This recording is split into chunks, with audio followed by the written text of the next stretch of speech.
Alright, if I nail this solo on the first take, you have to like, comment, and subscribe. All of those. Okay, ready? Here we go.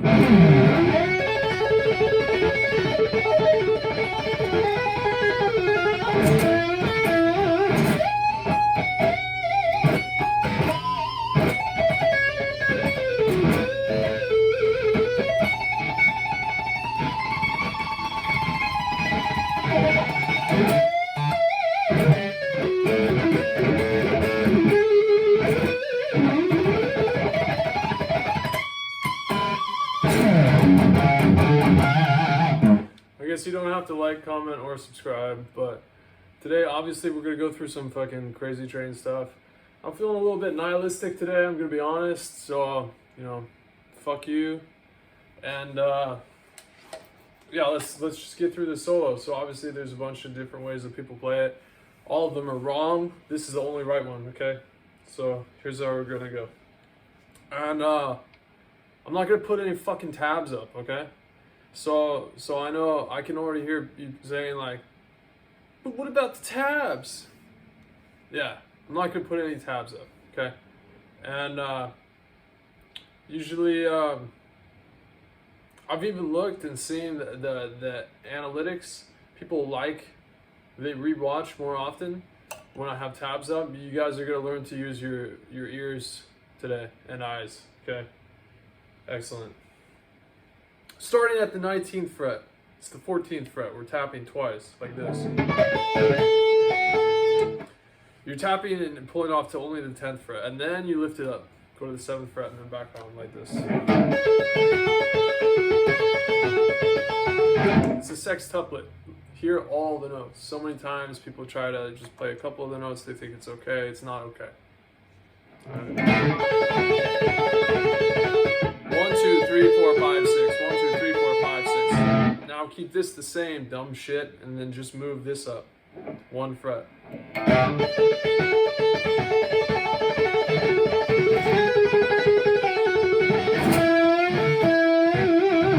Now you can do it with the whammy bar, 9 to 12. We're hammering on and pulling off. Or you could bring it down 2 frets, 7 to 10. Or that's what I was saying, you can use the whammy bar.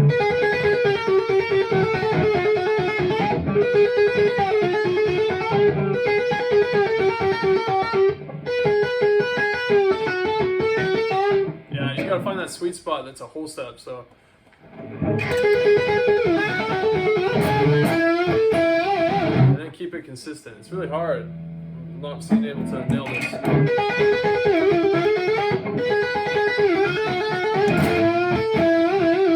Alright, it was there that time. Now, Randy, he used to bend behind the notes, behind the string. So, for that, you would actually start on the 7th to 10th fret. Looks like this. So, he would do stuff like that. You could try that as well. I typically just slide it, whatever, I was having fun, so did the whammy bar. But then you're going to do a bend on the G string. Play the 10th fret of the B string. And yeah, I mean, dude, if you can't figure that out, what the fuck is wrong with you? Okay, so now we go to the 17th fret. All right, so 17, 16, 14 on the E string. Then bend the 17th fret up a whole step. Again, ears, guys. Use your ears. Oh, I can't hear it. Well, develop your ears, okay?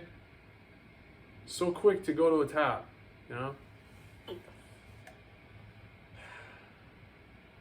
Okay, so after that, now we're gonna do the reverse. So 14, 16, 17, and then up a whole step.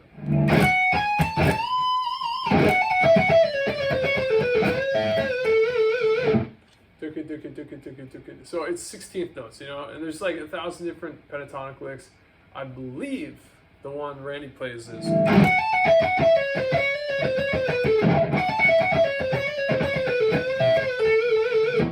He might not be playing that.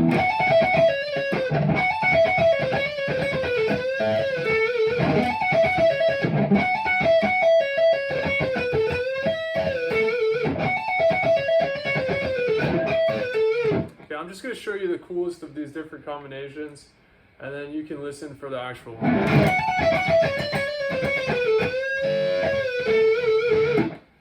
Alright, so we're doing hammer-ons and pull-offs on the 14th to the 17th fret.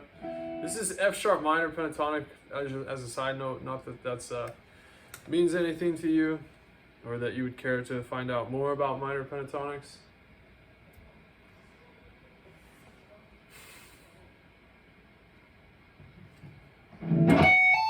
Hammer on, pull off on the E string. Then we go to the 17th fret of the B string, go back to the E string, 14th fret. And I would just do that, dude. Play 17, 15, 14, and then 15, 14 on the B string. And then this is cool because we get kind of a chromatic thing happening. Okay, and then that's like,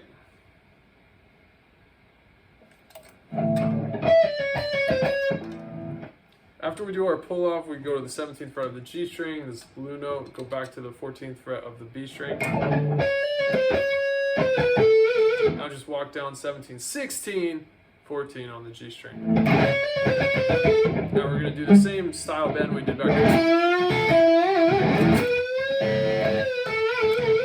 So we'll play the 16th fret of the, I'm sorry, that's the, yeah, it is the 16th fret of the G string. Play the 17th fret of the B, and then back to the 16th on the G string, we're going to do a bend. Then 14th fret of the G, we do the vibrato. So you can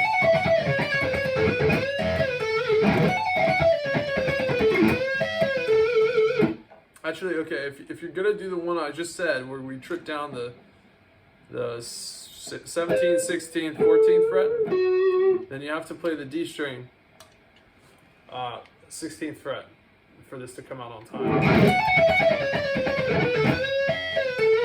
But I notice I'm doing this thing where I pull off 16 or 17 to the 14, and then I pull off 16 to 14.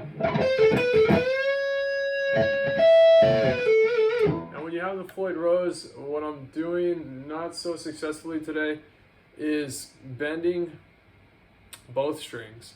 What happens is that this goes down when you bend, and so it flattens the string next to it. So if I bend the G, the B is going to go flat. And so I also bend my note on the B string a little bit so that it comes out in tune. So it sounds like this. See, it's flat.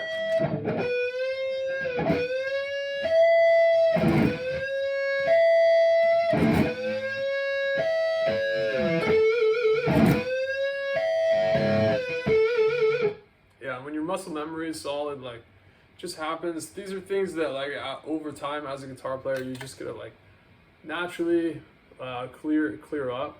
But you know, I'll save you some time. So it's like this. So I'm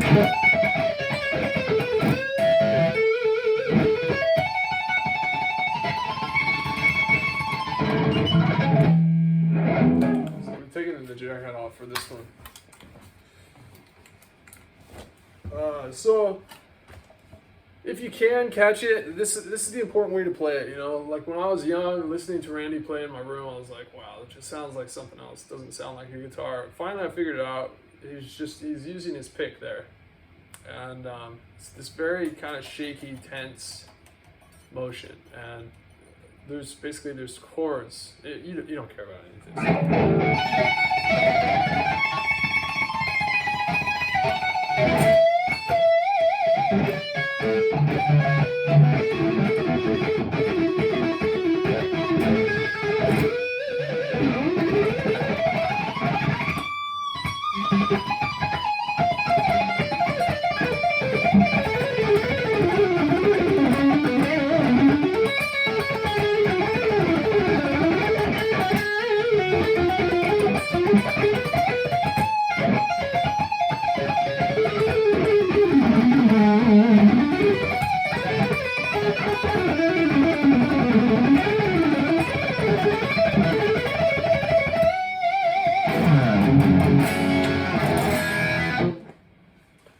Alright, so we do these hammer-ons from 16 to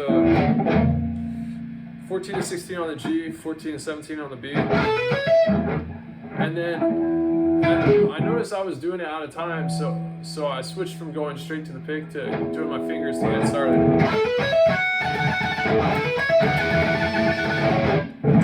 I swear I used to do that transition, but lately it's been fucking with me. So if you can, just go straight to the pick, it's cool. So there's a couple of key ingredients for this part. We gotta play the 14 to 17 on the E, and a lot of tapping there, and then slowly we're inching it up to the 21st as well as the 17. So if the slower you move it, the more epic it is, the cooler the effect you get of it.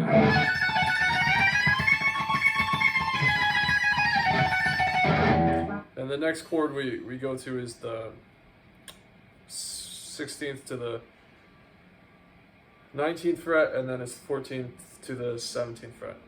Okay, so that's all of them. It's trying to get cool vibrato on the B string. You know, it's probably like the easiest string to give vibrato to in this whole tune. So just do it well. You know, that'll make me happy.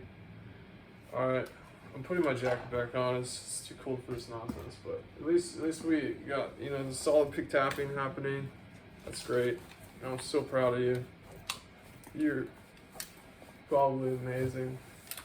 You don't have you're so good at things. Wow, it's just incredible. Okay. So we go 17th fret of the B string, and then the E string. You play that as well. Now this part, when I was young, I'll do it how Randy had it. Nowadays, I just like more Chuck Berry style or Jimi Hendrix style of doing it, so I'll show you both. So we're doing a pull off from 15 to 14 and then play the 16th fret of the G string. So first the B string is what I gave you the instructions for, 15 and 14, and then the G string is the 16th fret.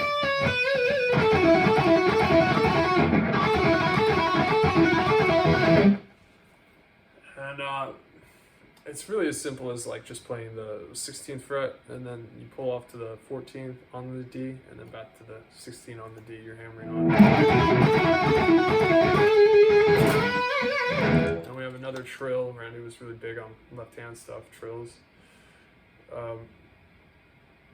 Play the 16th, 13th to the 14th fret. We're just doing that trill. Before we kind of slide and do vibrato up to the 16th fret.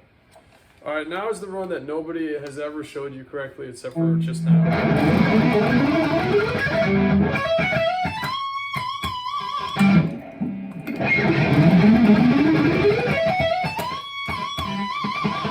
There it is. That's the first time anyone's ever played it right for you. Of course, Randy would do more legato.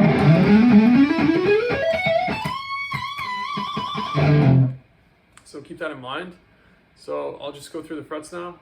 It's F sharp, 3-note per string. This is actually the notes. So no other lesson ever will tell you these real Randy notes. May he rest in peace. Yeah, for real, you know, everything I heard about Randy, seems like a real one. He was in the 27 Club. So yeah. He actually might have been 25, I forget. But yeah, I'm 27 years this year, so never know what could happen. This is the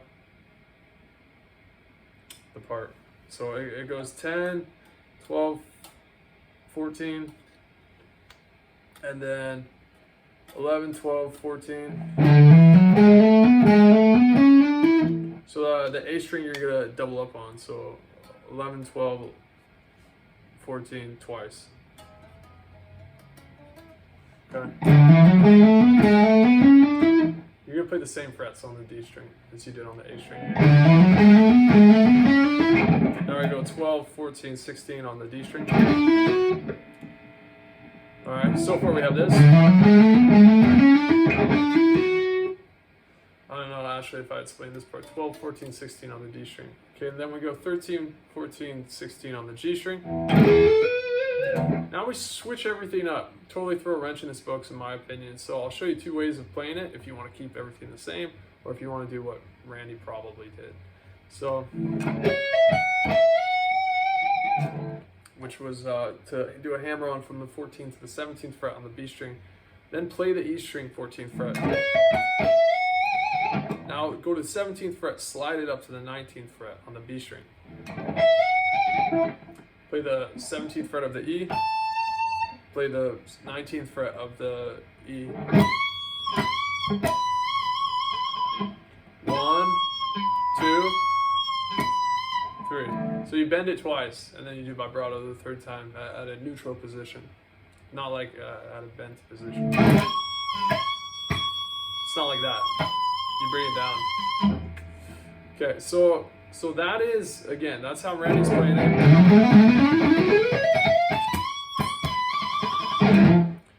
All right, now what I found, well, I just decided to do to keep things even, 3 note per string, is to play 14, 17, 19 on the B.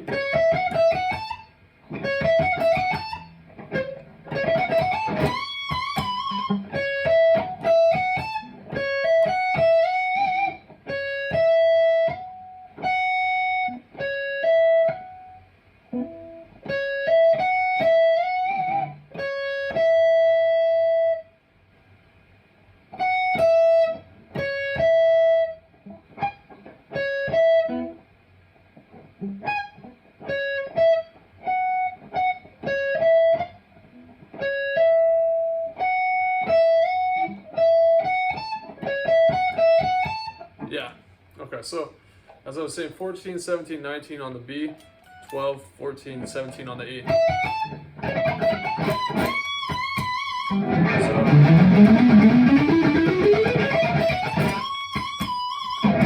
you can probably keep things like pretty toasty speed like that.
So that's the Crazy Train solo.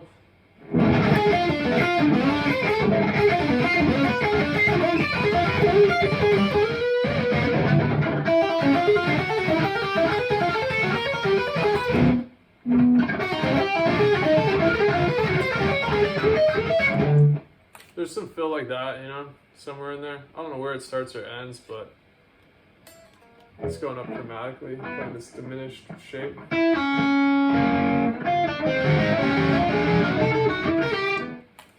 think we all remember seeing him play it live in this studio setting when they set up amps and stuff for the After Hours performance. There's a clip of him. He plays that shape. So it's like 5 and 2 on the B string and then 3 on the G, and then just goes up chromatically. So that's gonna be your Crazy Train solo. Yeah, if you could like, comment, and subscribe, I'd help me out a lot. I'm trying to get my YouTube channel a little bit better, and it's supposedly easier with those things, so I'd appreciate it. Hope you enjoyed this lesson. I had a great time taking out my anger and frustration on you. So, suck it.